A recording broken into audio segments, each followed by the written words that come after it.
亮子回来了。哎，你回来了，快赶紧那个，你可算回来了！你看看你爸，你看看，快赶紧看看，把给气成这样，你看。你躺，你快，你回来干啥？你躺着，你躺下，你别动，别动。摔哪儿了吗？这不是，这把那真不是个东西。你怎么就说不清楚话了呢？把我主任，你说是咋回事啊？咱洪家村这块地呀，是开发局管委会规划出来的这个工业用地，原理公司啊，也就是你小舅子江远那公司，要在这儿呢建一个新能源电池厂。弘毅呢，觉得补偿款给他少，他不同意啊。这前2天看你小舅子来看你父母，他就觉得什么呢？你小舅子跟你父亲为了这块地做了个扣，所以他现在啊一直在闹事儿。9年呢，我们洪家的鼻祖迁移到了这个村儿，励精图治，打下了基业。600年建村，咱不跟你犟啊，不归这样。我们邻里和睦，安居乐业，其乐融融，互帮互助。可600年后的今天，他们家就要毁掉我们这个村儿，让我们所有的村民们。你躺着，你躺着，别动啊！慢点。今天给我们一个交代，是不是？不要，把喇叭给我。主任，给我，这是政府的决定，这事跟洪老师家一点关系都没有。你走，你给我走不了，这事得唠明白。今天你要唠啥明白？我1分钟之前主任才跟我说一个大概的，我都没听懂，我都不知道啥情况。你要唠啥明白？别揣着明白装糊涂，啥政府的决定啊？不就是你们一家人的决定吗？你们家爱占便宜，当年村里分土地，你们家就比别人多3分，你们家一直如此。弘毅，咱说话讲点良心，你别说我们家一直怎么着，我家啥人，我妈啥人你不知道吗？我爸是教咱们的老师，你老师啥样你不知道啊？你说我忘了，当年村里集资盖校舍，现在这个老校舍啊，成你们家仓房了，堆的全是你们家东西。那里头只有一样东西是我们家的，就是那个脱骨机。另外的都是洪老师的用过的教具啊。那洪老师说那是个老物件，得留下来，以后给学生们当展览用。那怎么能说是我们家东西呢？好，大娘，咱们说现在你小舅子拉了一车礼物给你们家送礼，不就是为了把村里的地卖了吗？你们收了多少回扣，自己心里没数吗？我小舅子来咱村是人家公事儿，人出差来了，顺便来看看我爸我妈，你看老人你空个爪子呀？他是为了看老人吗？没有征地的事他能来吗？洪亮，你结婚多少年了？甭说你小舅子，你媳妇儿回来过几次，你自己心里也清楚。你个臭小子，那是我们家事儿，用得着你在这胡咧咧？你走。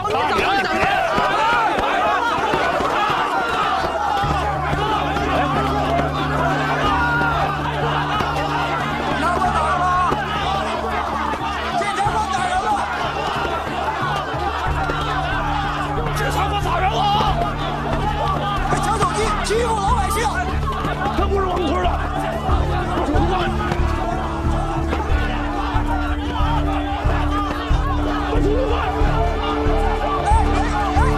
抢手机，欺负老百姓，检察官。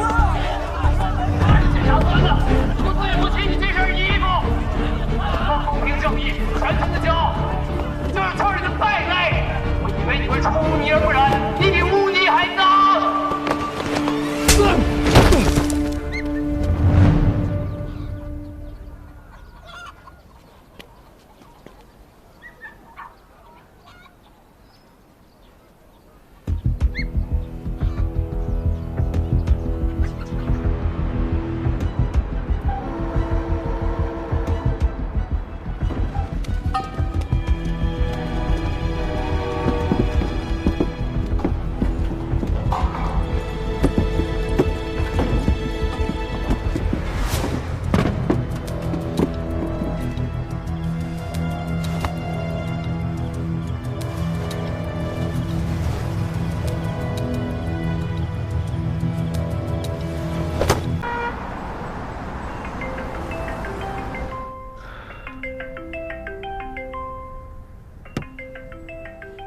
安安呢？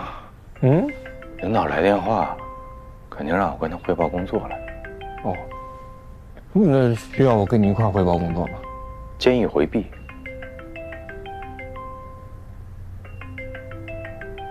好。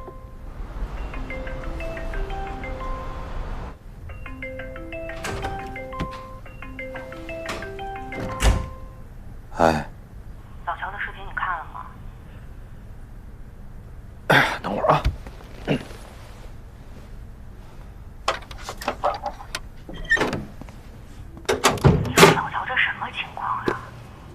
你这个情况你不都看着呢？那自杀就自杀吧，用这干嘛呀？你让周梅孤儿寡母的以后怎么过呀？不是你有些事儿吧，咱现在都不好说了。你不知道老乔他到底怎么回事，你不知道他是不是只有录了这个视频，他才能跟某些人切割？是不是录了这个视频，他自己一个人才能把这事儿扛下来？不好说呀。但现在我特别难过，不仅仅是说因为我失去一个老朋友，我是不知道老乔怎么变成这样了，非常非常难过，你能明白吗？我明白，但是我也得提醒你啊，你不能表现出来很难过，尤其是明天上班出了门之后，你不能表现出任何的难过，你懂我的意思吧？还有，你现在不是一个人住吧？就算在你同屋的室友面前，你也不能表现得太难过。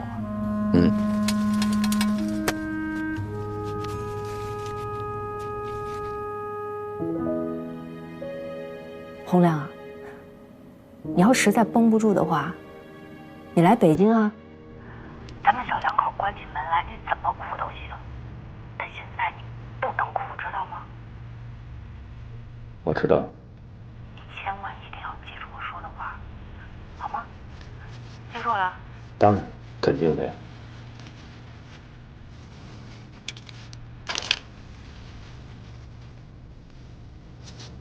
挂了。你先挂。干啥呀？我不放心你呀，你看你现在这样子，那你笑一个，笑一个再挂。放心吧。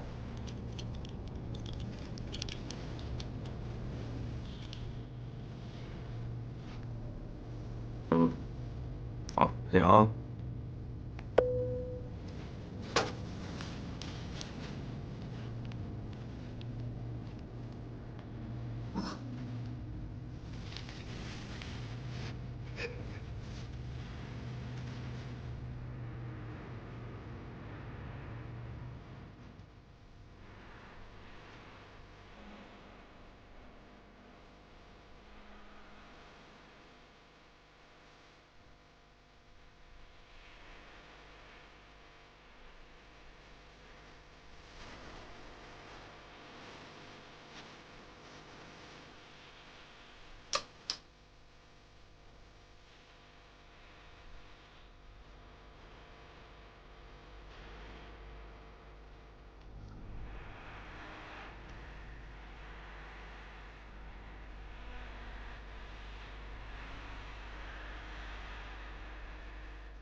对不起，您拨打的用户暂时无法接通，请稍后再拨。Sorry, the subscriber is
刘主任，哎呀，不好意思吓着您了。你怎么在这儿？好久没见您了，这儿骑骑吧。哎呀，长这么高了。程程，你找我干嘛？有事吗？刘主任，救命啊！咱家矿太困难了。你再困难，你也要按时先把银行利息给还上。是，不是不想还，是真还不上。你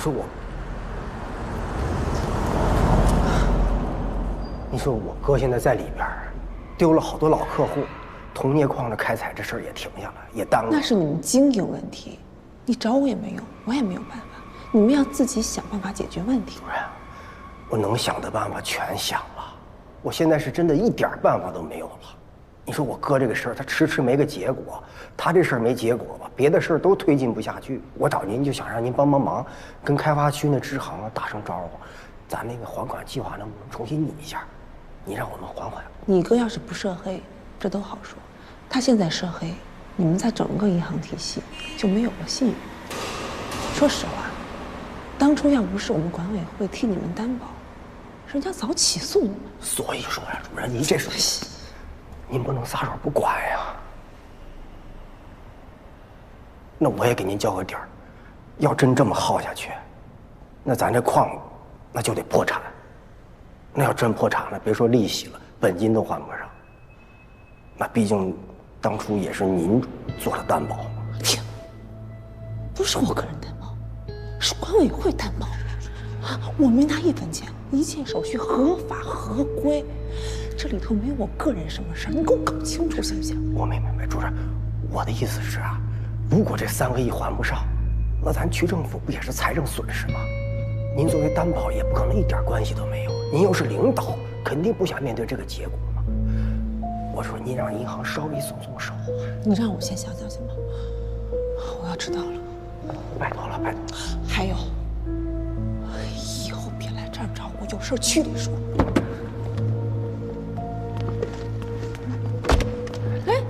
土特产几10块钱的东西，别给我找事儿，拿走。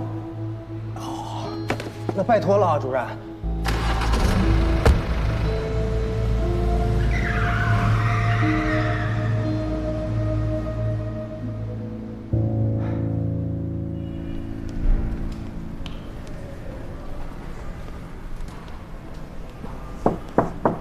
进来。许娟，找我。啊。进来。哎，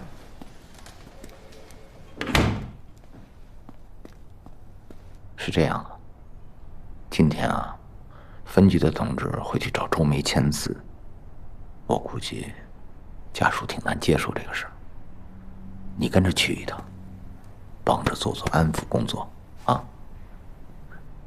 这是要结案了吧？人证物证都来，而且相互印证。这个案子得结了。许娟，这样的不能结呀！我哥生前让人威胁过，这事孙飞根本没查呀。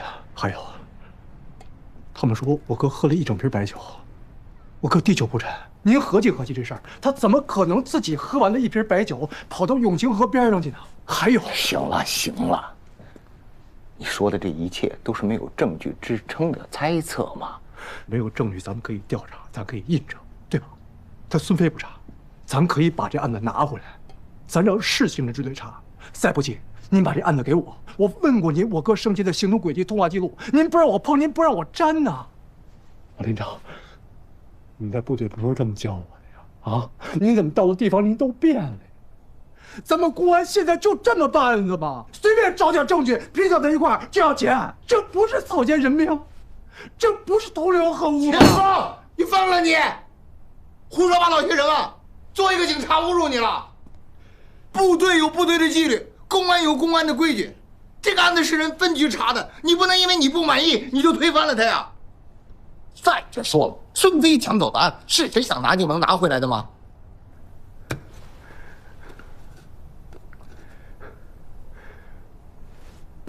你穿上了这身警服，你首先就是一个人民警察，其次才是家属。你首先要把自己的工作做好，还要讲究工作态度。你不能这么横冲直撞的呀！我怎么教你的呀？您教我要听我的。今天啊，跟着江红军一起去，帮着分局的同志做好安抚。我这是命令。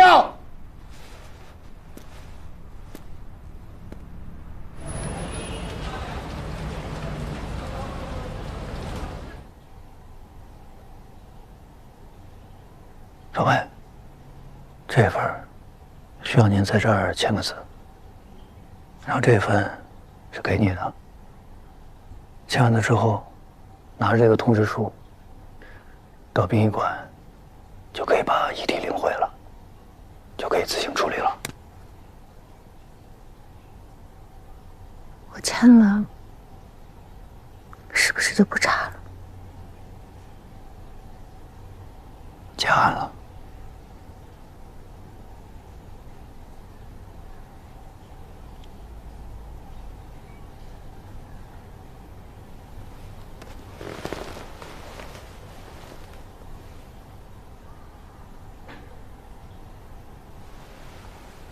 左老师，这个是程序。说，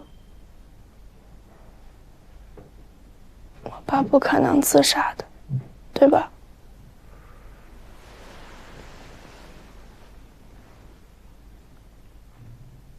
咱们不在这儿待着了，啊！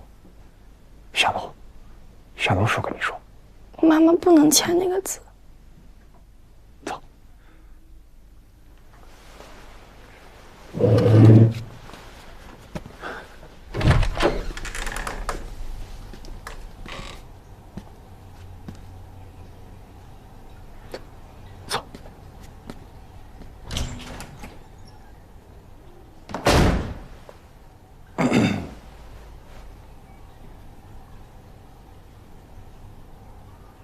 周梅，我知道，我说我理解你，这句话对你来说太轻了。就别说我跟老乔认识20多年，哪怕是一个刚认识他的人，对这样的结果都很难相信，很难接受。但是，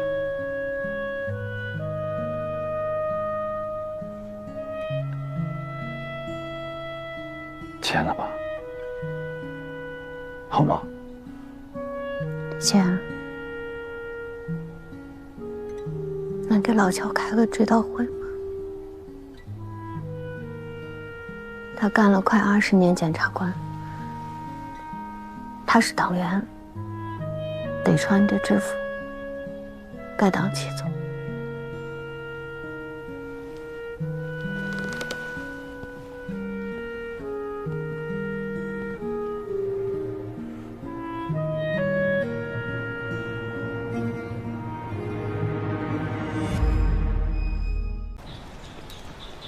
所以好做的事情啊，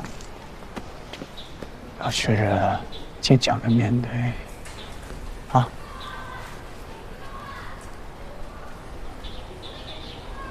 说看看，这手咋弄的？跟叔说，这手咋弄的？我怎么看到那个视频了？他们说我爸爸坏话，我爸爸是个好人，他不是贪污犯，不是。说，你说，我爸是那样的人吗？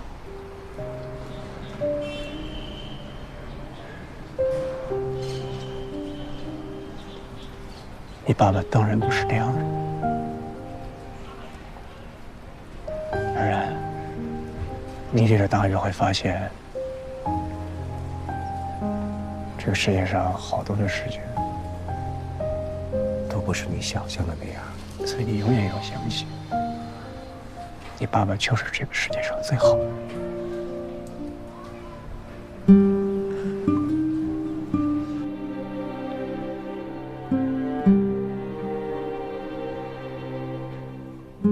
可是周梅，事情已经定性了，现在对老乔最好的结果就是赶紧让他入土为安。你和然然日子还要继续，不是吗？他我都认，但是你要是不给开这个追悼会，这次我就不签；你要是开，这次我就签。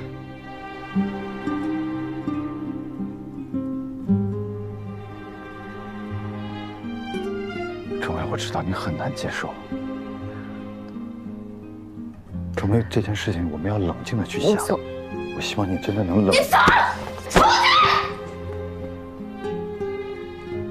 李姐，事情已经发生成这样了，我觉得您就先回去，交给我们来处理吧。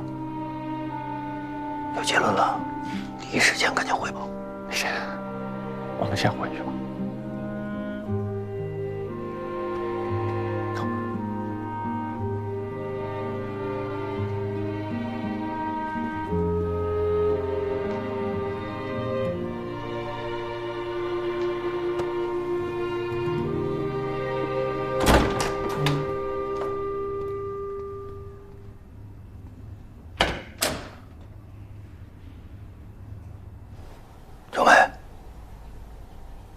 这个字，你要是不签，按照规定，就只能由我们公安机关处理异地了。我和你说一下这个规定：对于已经查明死因、没有必要继续保存的尸体，通知家属领回；如无法通知家属，或通知后家属拒绝领回，经县级以上公安机关负责人批准，公安机关必须及时处理。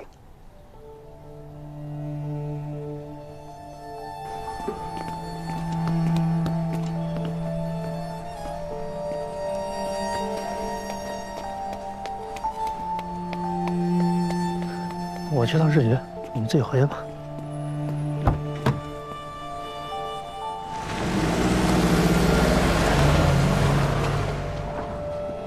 静儿。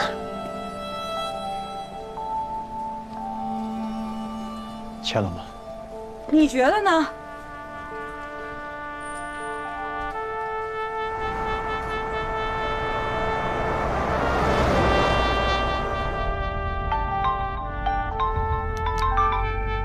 你说。李姐，钟梅签字了。好，我知道了。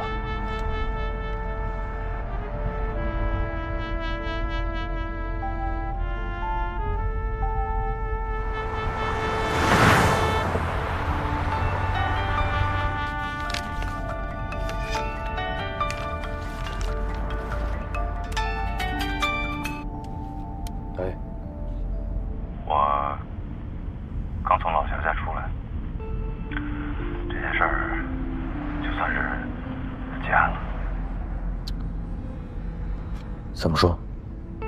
还能怎么说？畏罪自杀。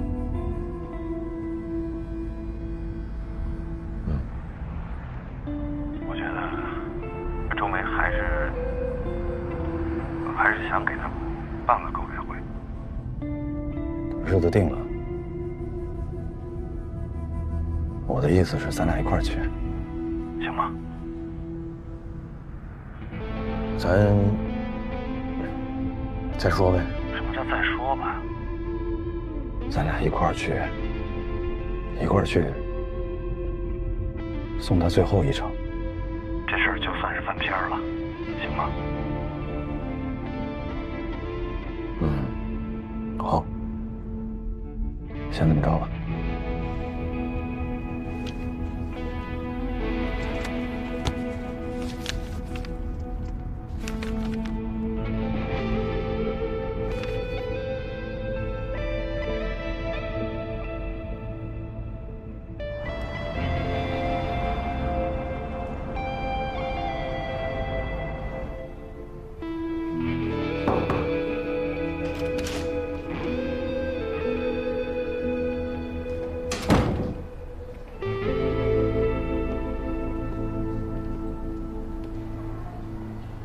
李姐，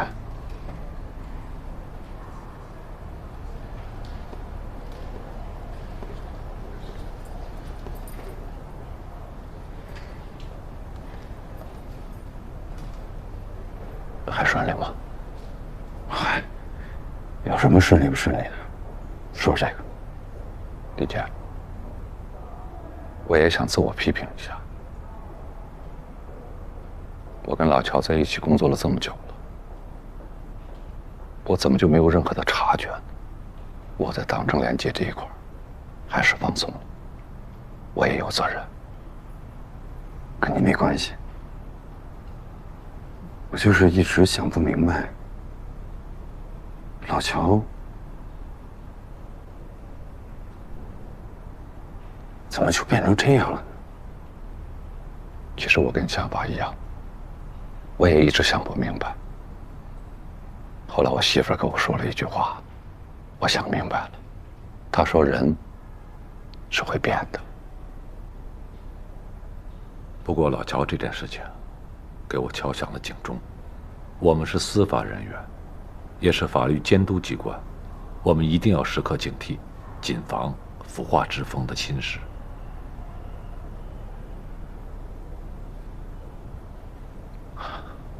那我去忙了。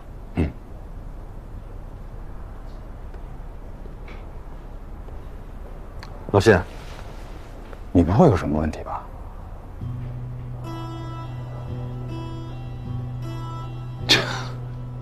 怎么可能呢？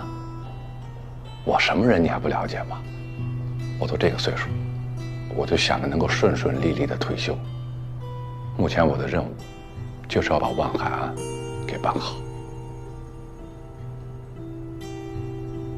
谢谢。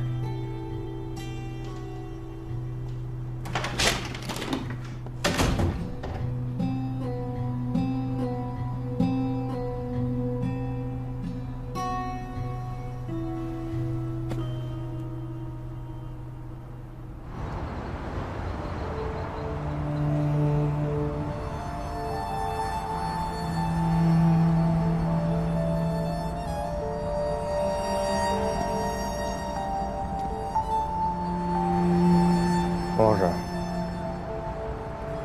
洪老师，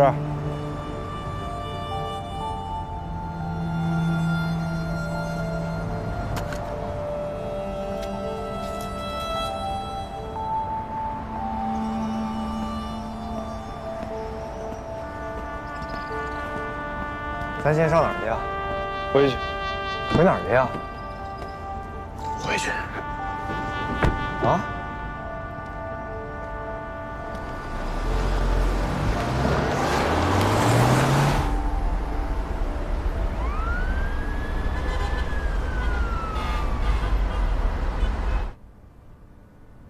呢？再放，你就一直放嘴的。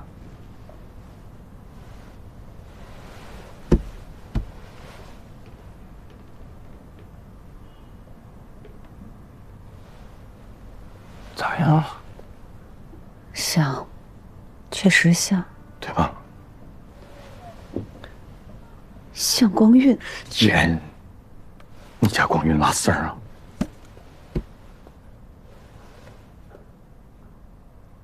香呢？有没有可能是香啊？你这季节熏蚊子？还说老乔自杀之前点根香拜谁呀？明显就是烟，只能就是烟呐！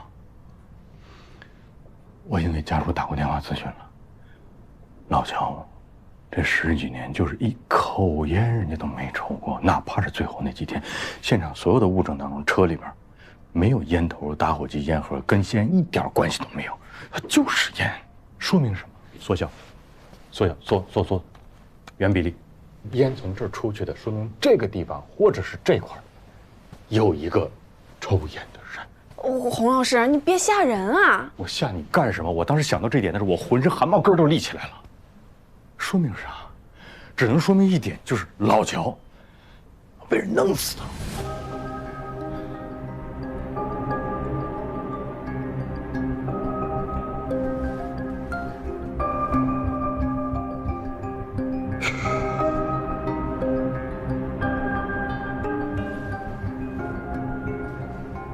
不对啊，洪亮，你怎么回来了？你不是应该去跟领导阶段性汇报吗？别提了，老悬了。我跟你俩说，当时小张开车，还有7分钟就下高速进海州了。你没有好好的活着，好好的活着。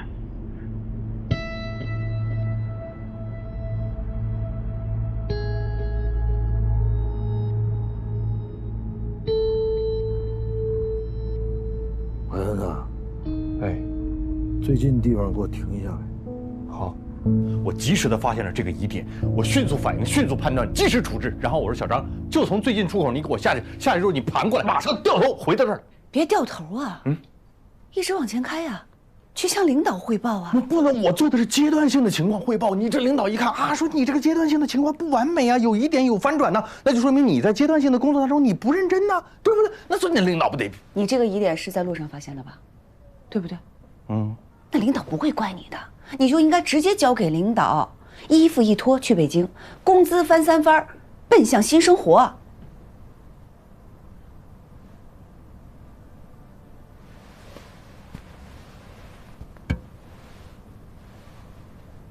杨营组长，看来你还不是了解我啊。我呢，大色块上来说，是一个集体主义至上型人格。那为什么说我发现这个疑点，我愿意掉头回来呢？你以为我光为了自己，我就愿意说我把这些经验、这些东西我分享给整个指导组 ，share 给各位同志们。有朝一日，当领导发现这个情况的时候，他会说什么？亚平同志领导的指导小组攻克了这个难关，发现了这个疑点，解决了最终的问题。我是这么一个心意。行，心意收到了，我代表指导组向你表示感谢。哎，我们会努力攻克这个难关。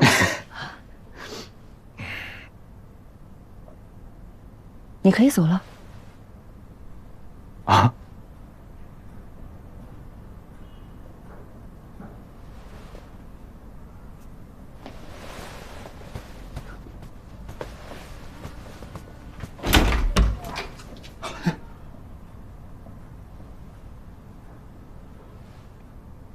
确实，有些事该放就得放。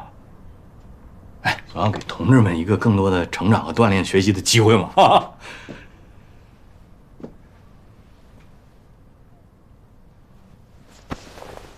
辛苦，亚明组长，祝顺利。洪老师啊，房间办好了，还是原来那间。你们没打算走啊？对呀，这是您房卡。洪亮，哎，你认真起来挺像个检察官的，没那么怂。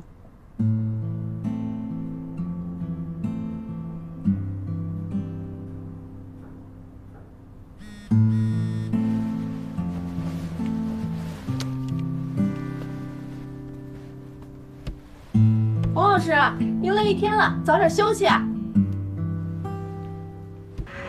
好吧，你说吧。你能不能做我1天的妈妈？可以嘛，就1天。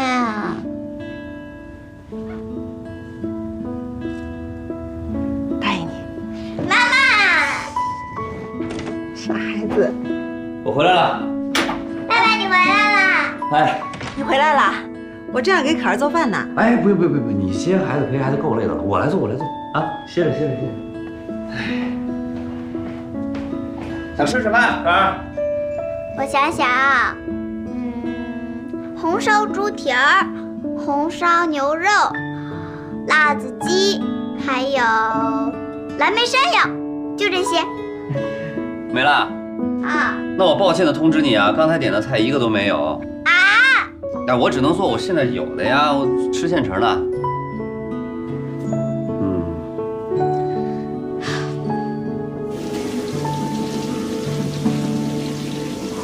哎，你别在这儿站着，你过去陪他看电视，交给我吧。哦。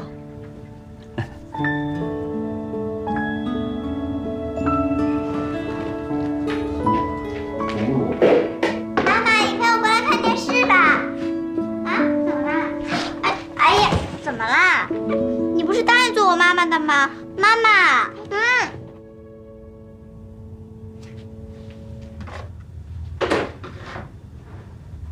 哦。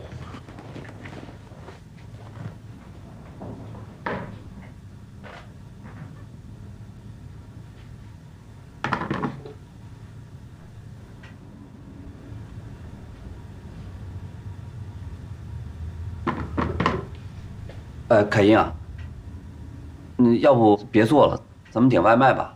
不是已经开始做了吗？哎，没什么吃的，点外卖吧，省事儿。你要是累的话，我来做吧。不是累不累的，别做了。为什么呀？哎呀，别做了，又不是过日子。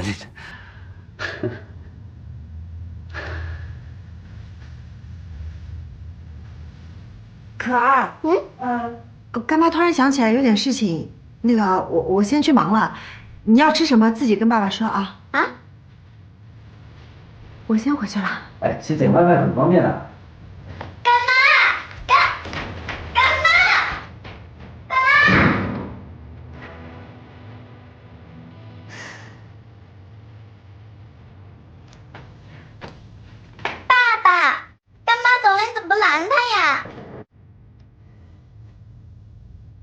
可儿，你怎么叫人家妈妈？我喜欢她，我想让她当我妈妈。你回房间去。爸，回房间去。我不理你了。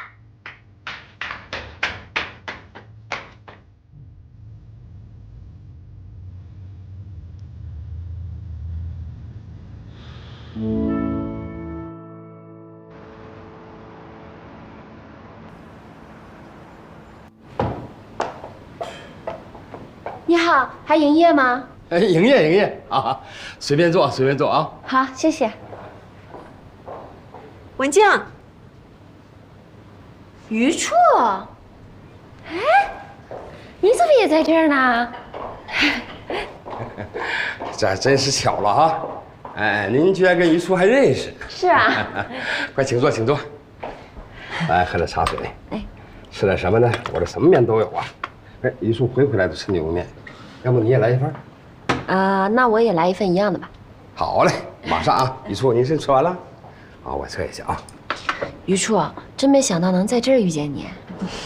这家店我每周都会来，倒是你这么晚不回家，在街上溜达什么呢？我下班的时候跟严律聊了聊钟颖的案子，心情不太好，所以出来走走。心系案情是好事，说明检察院没有看错你。有什么烦的，跟我说说。余处，叫姐。好，姐，我听说钟颖跟魏清明在大学的时候谈恋爱，关系特别好，特别亲密，怎么就走到今天这一步了呢？我理解不了。校园的恋情是最纯粹的，可人的感情是最难以琢磨的，谁也不能保证自己的感情永远不变呀。道理是没错，虽然感情会变，但也不能不念及旧情吧。钟颖再怎么也是孩子的母亲，魏清明这样做太绝了。有的人念及旧情，有的人就不念及旧情。喜新厌旧、背信弃义的事情，这1年来你看的还少吗？听起来有点消极啊。所以，我们更要珍惜值得珍惜的感情。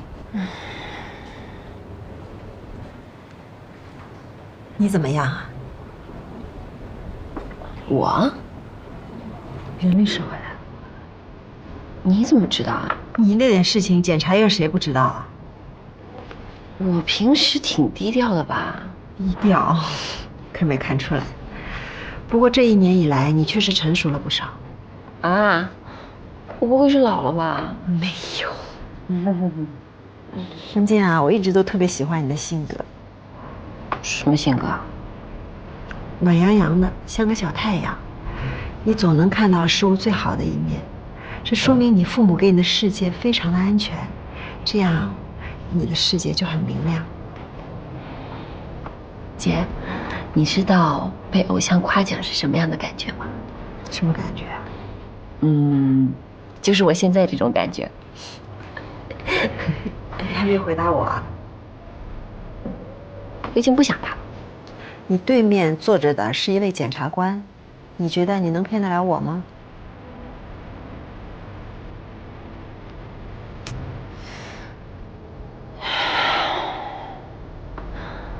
姐，我能跟你说说心里话吗？当然可以呀，姐在听。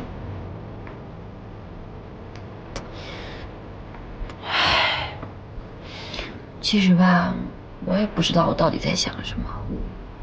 你说，他1年前突然就消失了，这又突然回来了，连句解释的话都没有。我知道我自己不应该再想着他了，可是我总是忍不住的想去关心他，想知道他在哪儿，在干什么。反正我一定会控制好我自己的，我不能输。感情哪里是雨欣可以控制的？再说感情的世界里没有输赢。谁说的？有输赢。有输赢，那也大多数是2败俱伤。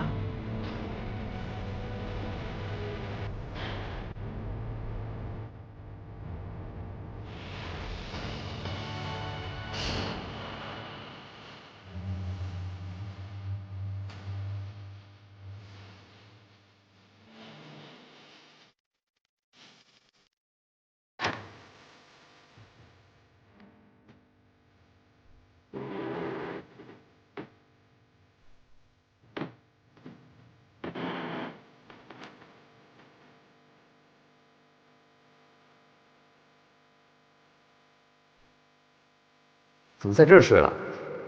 啊，去床上睡。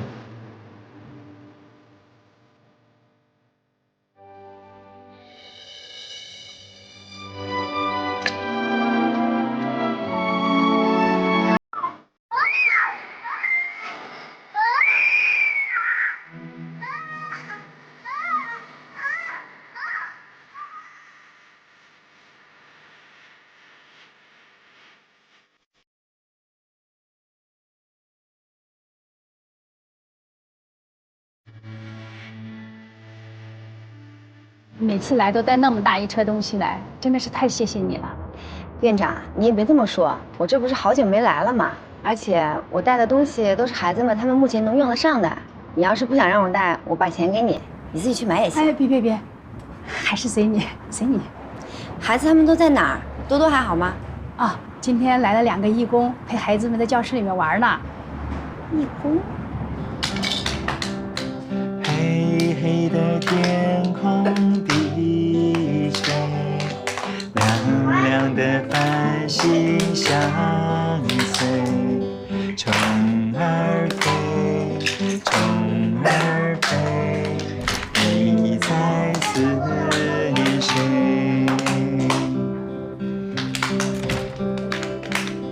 天上的星星流泪，地上的玫瑰枯萎，冷风吹，冷风吹，只要有你陪。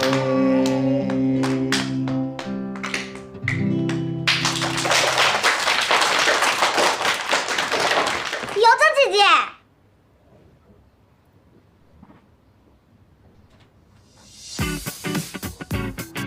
潘晓黎，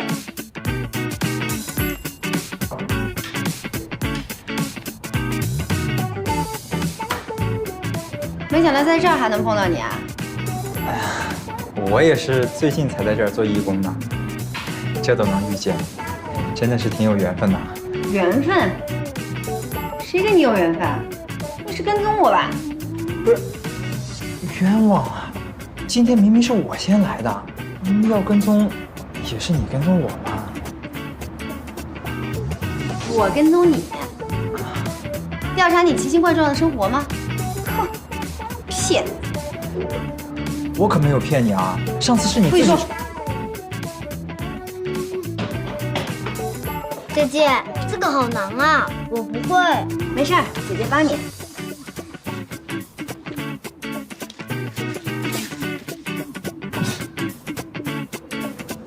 你笑什么？啊，没有啊，我是说要不要帮帮你？不用，我最会这个。没看出来。你瞧不起我？敢不敢比比？比比就比比。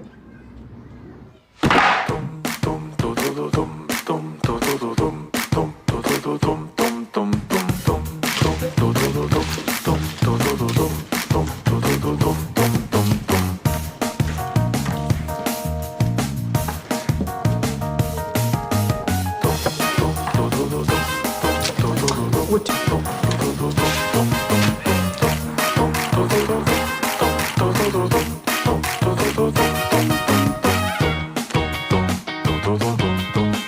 好了。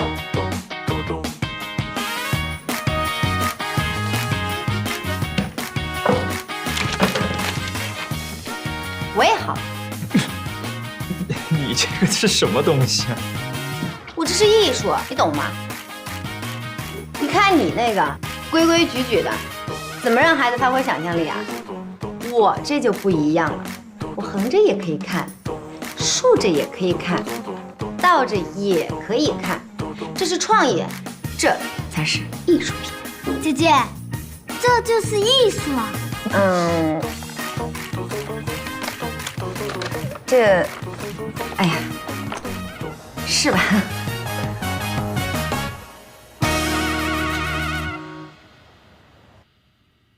彤彤，今天上课开不开心啊？开心。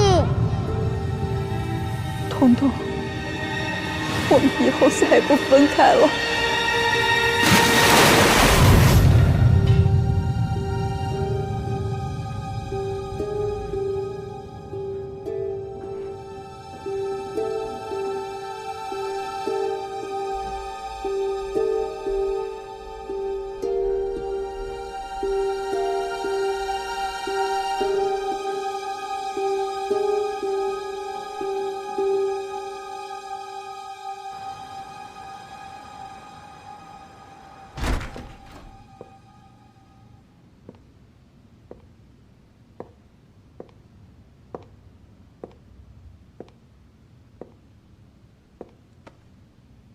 想什么呢？魏清明还没找到呀。所以，你是真的打算当钟颖的辩护律师了？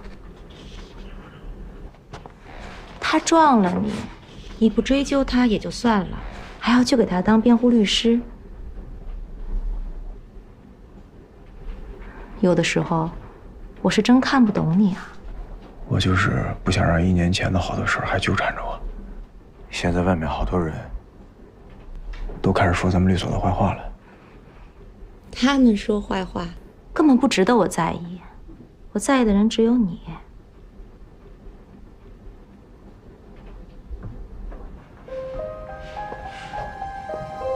天宇，我对你怎么样啊？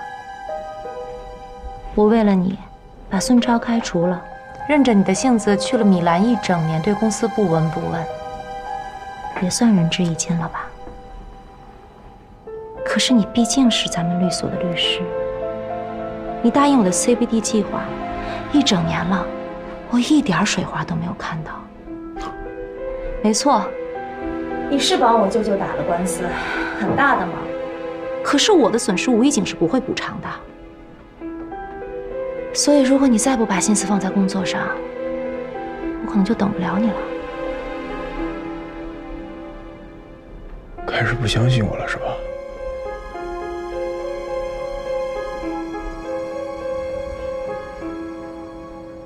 从你回来到现在，你不是忙于私事，就是跟那个叫什么姜文静的纠缠不清。这样的你，我该怎么相信呢？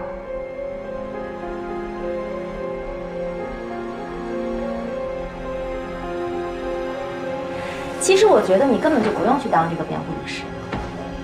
在我看来，检察院根本就没打算起诉他。不起诉？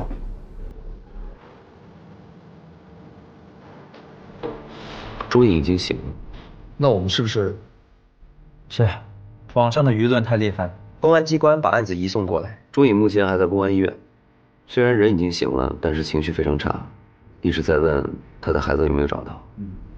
这件事情现在在网络上发酵得很厉害，各大媒体都在跟进报道，再加上之前离婚案上有很多细节都被扒了出来，现在网友们非常愤怒，他们都觉得钟颖情有可原，不希望他被抓，反而希望我们赶紧把魏清明逮起来，千刀万剐。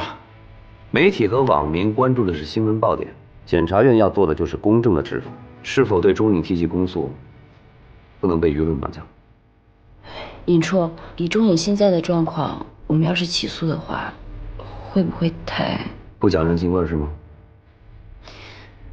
如果要诉的话，我能理解，因为法律的基本特征之一就是对全体社会的成员具有普遍的约束力。钟颖带着孩子跳江是事实，构成故意杀人未遂也有充分的理由。无论尹初做出什么决定，我都可以理解。但是钟颖她只是一个绝望的母亲，活着对她来说可能已经很痛苦了。我们真的还要在她的痛苦上再加一层吗？而且现在如果把钟颖抓起来的话，就等于告诉她孩子的状况了。以她的精神能力，能不能接受，我觉得很悬。严律，你认为呢？其实钟颖的社会危害性不能说小，他自杀之前还开车撞过任天宇，他后来抱着儿子跳江，其实也算是自杀加杀人的行为。结局我很同情，但也是他自己导致的结果，所以我同样尊重尹初的决定。天宇，这是法院中心分给你的指定辩护案件，嫌疑人叫钟颖。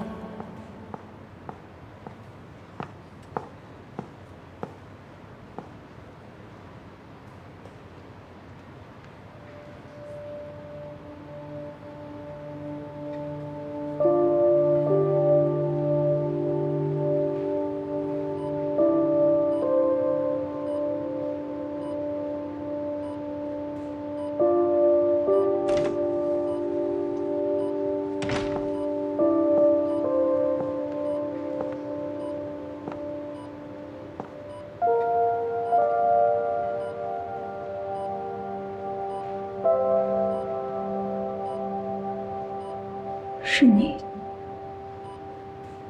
是我。你还敢来找我？那天在那天是我撞的你，你想怎么样？我不想怎么样，也不会追究你的。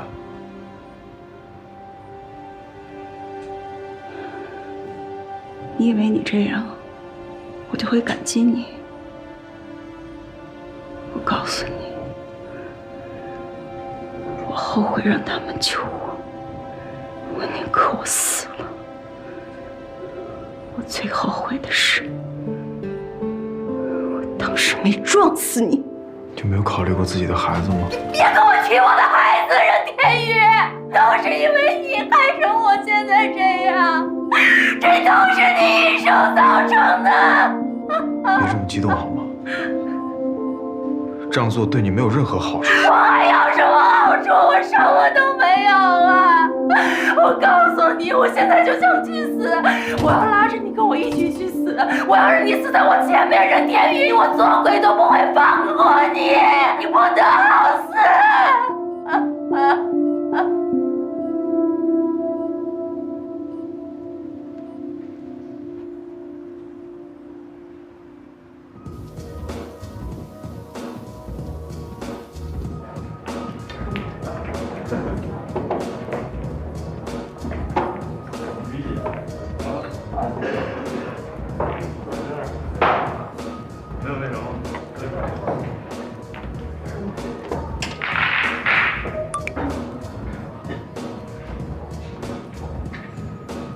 我这几天要出去，你好好照顾自己。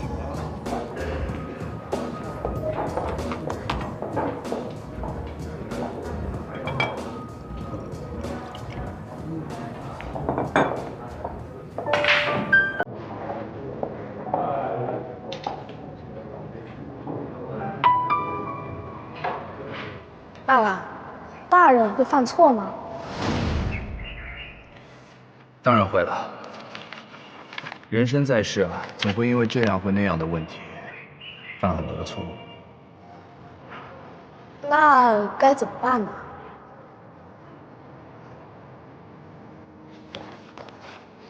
怎么办？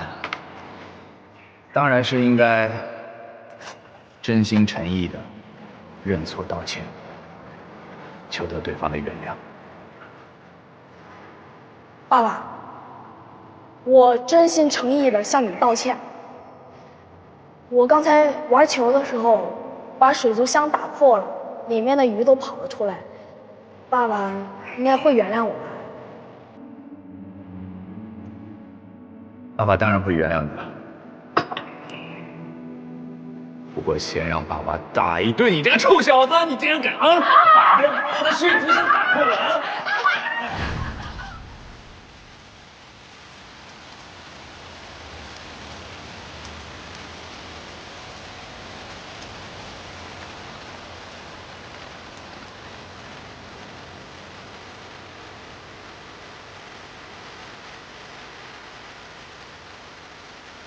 你在这里做什么？你喝酒了？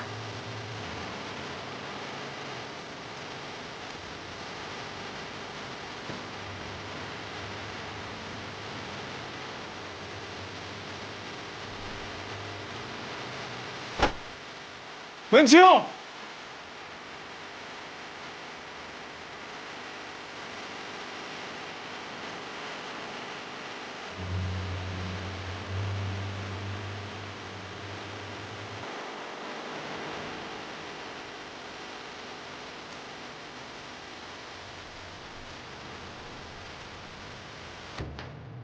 哎，你回来了，吓我一跳。你怎么过来了？你去哪儿了？出去买了点东西。今天来的时候，我反复的观察了一下，他好像没搬回来。他搬不搬回来跟我有什么关系啊？你们俩最近就一直没有碰到过？没有。魏静。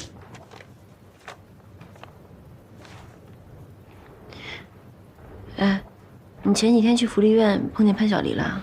潘小黎跟你说的？嘴巴怎么那么大？不是，我是看他的照片里面看见你了，你们俩挺有缘分的。去，怎么你也这么说啊？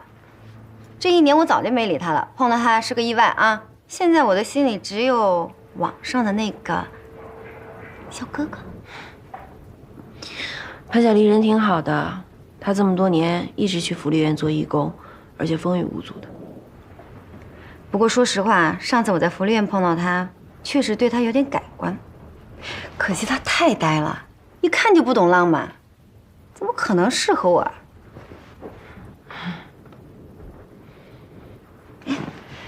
你跟任天宇分手1年多了，没有想过再找一个？我现在只想做好手头的事儿，其他的事儿懒得去想。奇奇怪怪的思想。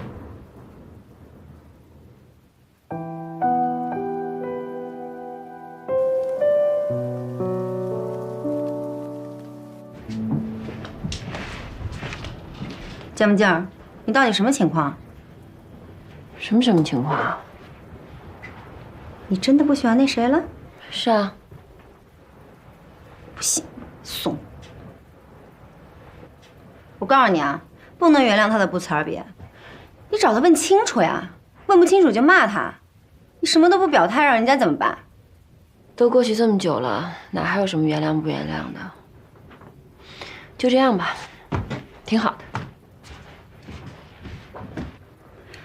我觉得你俩挺般配的。看着般配有什么用啊？终归不是一条路上的人。你还记得当初我怎么跟你说你们俩的缘分的吗？什么？你们俩家里一定有世仇，才来找你报仇的。瑶姐，你怎么越说越不靠谱了？睡觉睡觉。我觉得我说挺靠谱。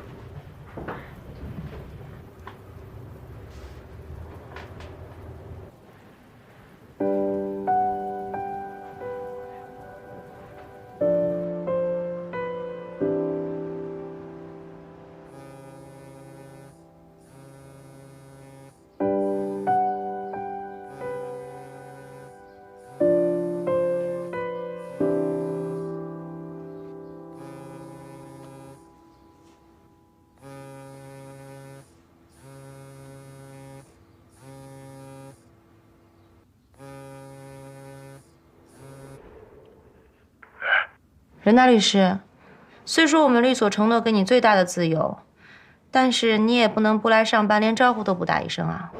对不起啊，我生病了。生病了？你这一天天的不是生病就是私事。咱们的对赌协议是不是完成不了了？我答应你的事儿一定会实现的。不过这次是我真的生病了。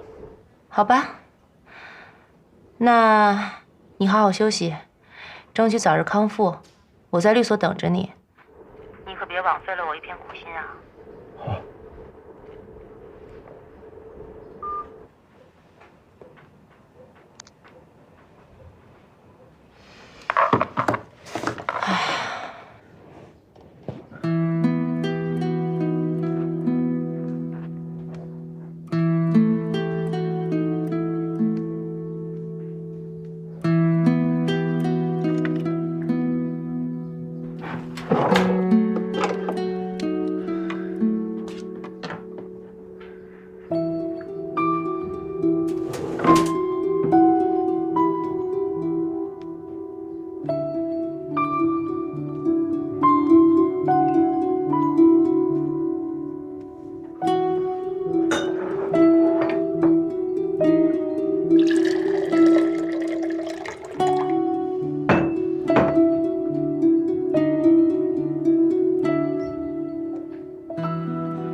我的城堡是怎么回事啊？可能是风。承认个错误就这么难吗？好吧，好吧，我承认是我弄他的。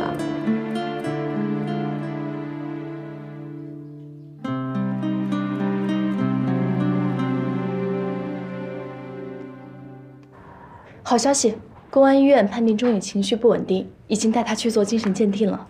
这算什么好消息啊？我还没说完呢，鉴定结果出来了，钟颖没疯。太好了。不过这样，起诉他势在必行了。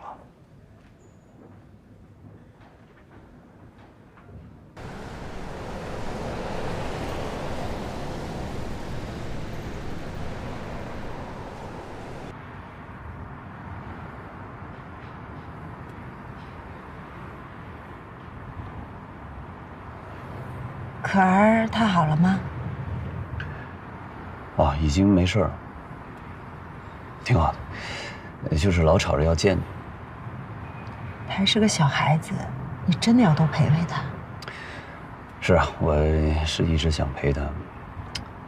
之前不是有你代劳吗？现在这手里的事儿越来越多了，钟颖的案子也没结。对了，钟颖这个案子，你准备怎么处理啊？还在讨论，反正这种案子你也知道，虽然他的经历呢让人同情，当时也有不得已的地方，但终究是涉嫌故意杀人嘛。这种案子情与法很难一致。是啊，情与法很难一致，所以这个案子不好诉。如果提起公诉，就算要求法院从轻判处，恐怕也会成为舆论的焦点。大多数人都不理解检察院的做法。因为不涉及自己，往往会把情放到第一位。我就怕到时候你承受的压力太大了。承受舆论的压力也是我们工作的一部分。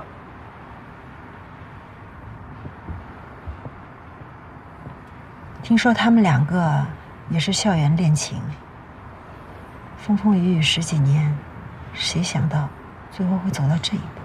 像魏清明这种人啊，进入社会。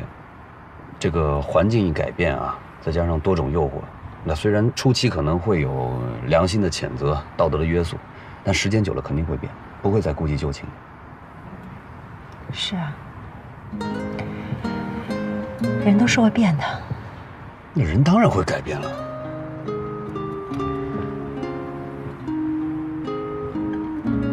哎，对了，我答应可儿过2天带她出去玩玩。我看孟初去了科技馆，我觉得那里不错。是吗？科技馆啊？啊，我听说游乐场也在搞活动，去游乐场也可以。哦，游乐场。我没说要跟你一起去，我带可儿2个人去。哦。啊，哎，你这些消息都哪儿听到的呀？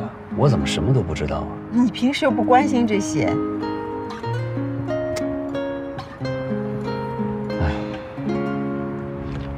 爸爸当的真是太不称职了。我估计可儿也会这么想，只是他不说。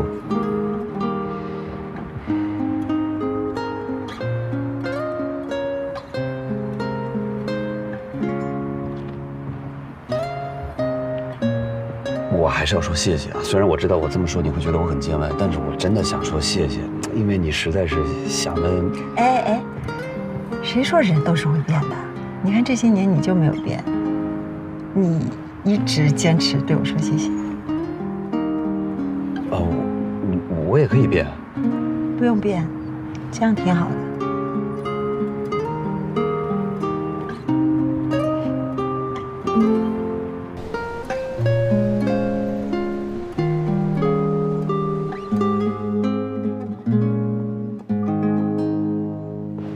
哎，怎么了？哎呀，不好了，不好了！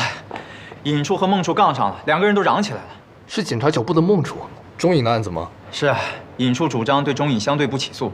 怎么孟处不同意？何止是孟处不同意啊，赵检都组织开会了，还说让我们过去挨个发表意见，说是顺便考察一下年轻人的业务水平。这个案子本身争议就很大，确实有必要研讨一下。我去找一下姜文静跟韩露，你先过去吧。啊，行。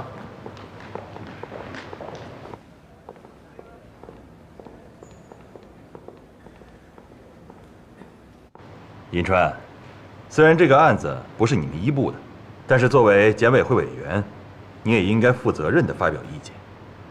我可以对我的每一句话负责。你用这么一个有争议的理论来处理这么敏感的一个案子，你想过后果吗？我正是因为考虑过这个案子的敏感性以及它可能出现的任何后果，我才会提出这样的意见。你那是被舆论绑架，不是充分考虑。今天我们开这个研讨会，一是讨论钟颖这个案子，二呢，我刚来咱们院，主管几个部门，很多人我还都不认识，借这个形式和大家认识一下，希望大家畅所欲言，尤其是年轻人，要踊跃发言，展现你们业务水平的机会来了。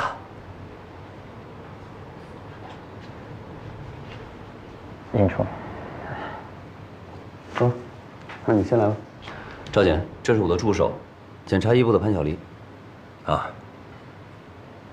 那我就说了，尽管案中母亲钟颖的行为有不得已之处，但她作为未成年子女的父母，她有义务去保护孩子的生命安全。当时也是有能力去救自己的孩子，所以她松开自己儿子手的行为，应该是构成了不作为的故意杀人罪。虽然孩子没有死，但其受伤的程度不低于重伤。这么看来，他的杀人行为并不是没有造成伤害，这是当时逮捕他的理由。基于以上的理由，我认为应该以故意杀人罪起诉他，只不过量刑情节上，可认定他未遂。啊，钟颖当时手里抱着雇主的孩子，在那么湍急的江水中，你让他怎么对自己的孩子进行施救呢？难道是松开手，让别人的孩子沉入水中呢？尽管真的是难以接受啊，但钟颖真的是可以这么做，因为保护自己未成年的子女是他的法定义务。他这样不就成了故意杀人了吗？不，从法律上来讲，钟颖没有义务救雇主的儿子，因为雇主的儿子是自己不小心失足跌入到江里的。而且那个时候又不是钟颖的工作时间，现在嫌疑人放开了雇主的儿子，他并不触犯刑法，但是换成自己的孩子就不行了，因为对自己未成年子女的保护是不分工作时间和非工作时间的。我们之前逮捕钟颖，这就是主要理由，现在我们主张起诉他，这也是主要理由。至于孩子没有死亡，这是量刑情节的问题，不影响定罪起诉。你看老孟啊，这个钟颖啊，如果不是因为他雇主的孩子不会一路跟到江边，也不会失足落入水中，钟颖作为保姆是有义务施救的。这个问题已经清楚了，嫌疑人无论是对自己的儿子，还是对雇主的儿子，都有救助的义务。但是客观原因造成，嫌疑人不能同时救助2个人，这2个救助义务之间就产生了冲突。银川是想拿这个义务冲突来给嫌疑人出罪，但请注意，本案中嫌疑人这种义务冲突是由他之前故意行为造成的，故意造成义务冲突，然后用义务冲突给自己脱罪，恐怕不行吧？如果按照您的说法，钟颖无论怎么做，都要承担故意杀人罪的责任。可是当时他没有别的选择，法不强人所难，我们为什么非要诉他故意杀人罪呢？况且现在人没有死。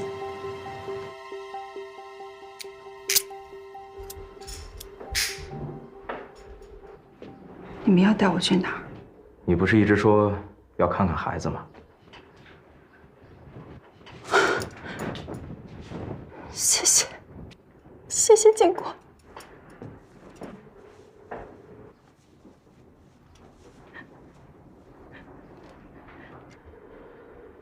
走吧。法不强人所难，但要给一个人出罪是需要法律依据的。你觉得他不构成故意杀人罪，请你说出法律依据。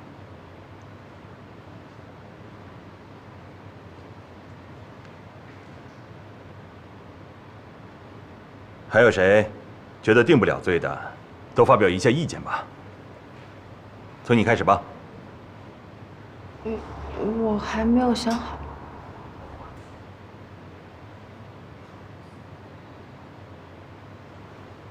我想到了。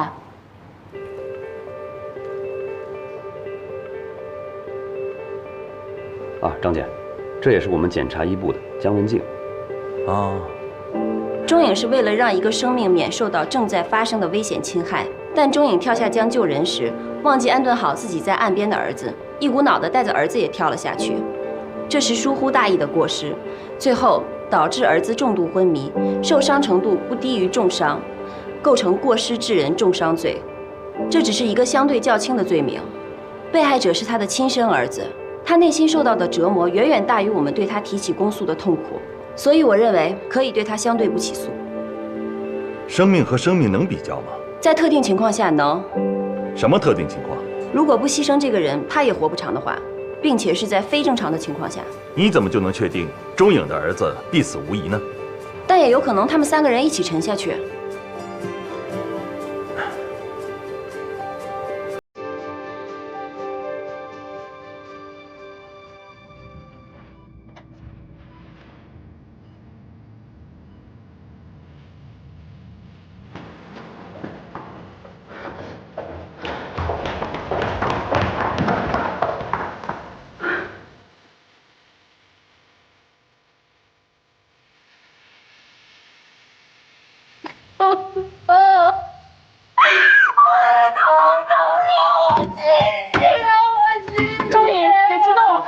钟颖，今年，钟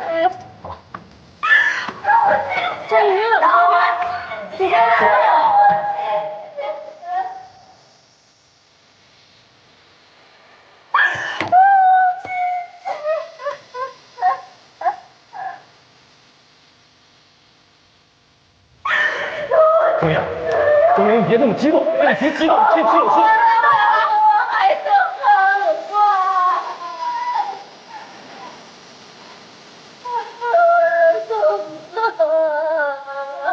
钟颖，你听我说，你现在千万不要放弃，孩子的生命力是很强的，所以还是有希望的啊。